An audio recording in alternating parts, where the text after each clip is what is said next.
Catherine, on the corporate side, this neck and neck race between Team US and USA and Team China, who have been the biggest winners there? It was neck to neck all the way until the last day, right? Yeah, so,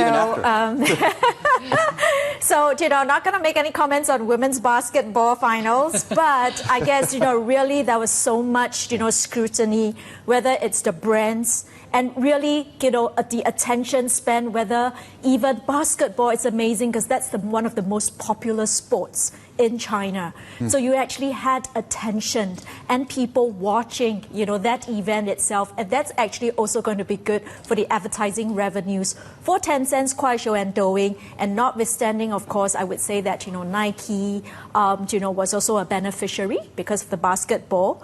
And really, I would say that, take a step back. I think the last goal that was actually being clinched by Team China, that was probably weightlifting, if I'm not mistaken. So, we've got Anta actually sponsoring that as well. So I think, it's really across the board for these, 4-5 names. So Nike, Anta, Tencent's Kuaishou, Douyin, congratulations. What about the tech companies? Are they in a position to gain from this? Well, you know what? Interestingly, I guess, John, other than the on-demand video content players that I've just mentioned, like Tencent, Kuaishou, and Douyin, Alibaba was actually, in the background, actually testing out the AI technologies for this. But unfortunately, we're not really going to see much coming through because, it's more of a longer-term strategic, partnership that they actually had with the Olympics Committee. And really, I think that's going to be a longer-term thing that they want to go, with the cloud technologies.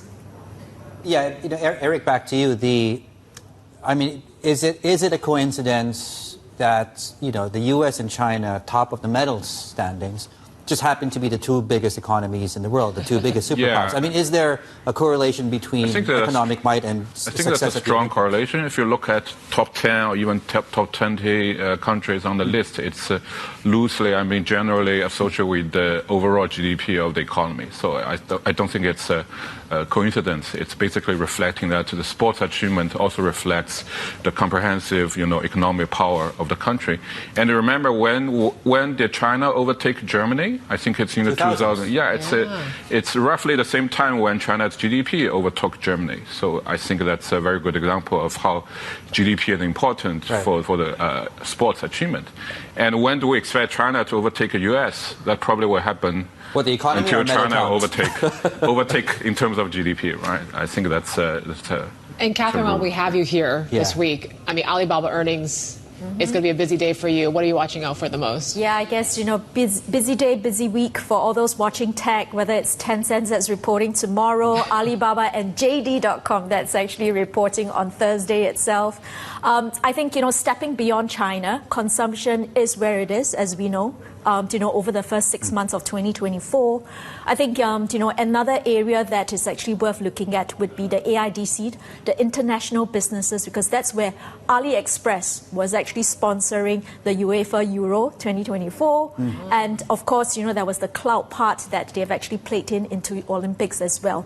So let's see whether there are new developments coming through for AIDC and cloud for Alibaba. All right. Catherine Lim, thank you, our Bloomberg Intelligence Senior Analyst, and our thanks to Eric Ju, Bloomberg Economist as well. Fun chat here when it comes to the Olympics.